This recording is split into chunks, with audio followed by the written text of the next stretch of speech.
Like, what do we do about it?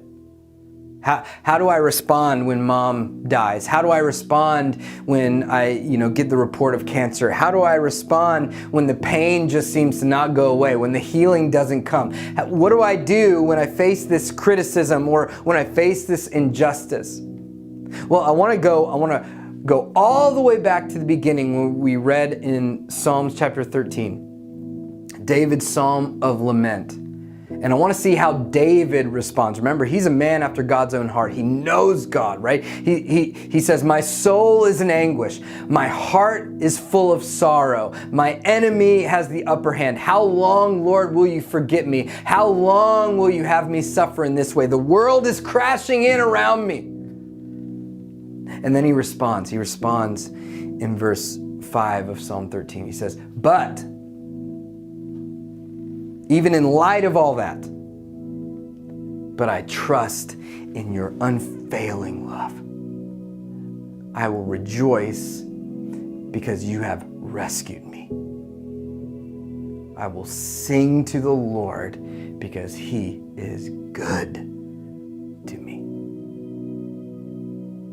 And so instead of giving up, instead of giving in, instead of resenting God, instead of losing faith, instead of envying others and being discouraged and doing all the things or responding in all the ways that we would naturally respond, David decided to hold on, to remain steadfast, to remain faithful, to turn his attention away from the quality of his faith and onto the object and onto the outcome of his faith. You see, David, he recognized that God would redeem his suffering, that God would use his suffering, that in the blessing and in the breaking, God was worthy, that in the protection and in the pain, God was worthy, that in his salvation and in his sorrow, God was worthy. And so David chose to trust God. David chose to rejoice in God. David chose to sing and worship the praises of God. And I want to challenge you today, friends, wherever you are, whatever you may be going through, in the midst of your pain and your affliction and your suffering, to do the same. Would you trust God and his unfailing love for you?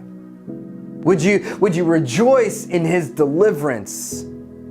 Would you sing because he's good? And would you sing because he's worthy of it all? That God loves you, that we see his love, the catalyst of his love through his one and only Son, Jesus, who died so that you may raise to new life in him, that God is still working, that God is still active, that God is still moving, that he's working all things together for the good of those who love him and who are called according to his purpose. That there is a purpose in your pain today, that God is moving.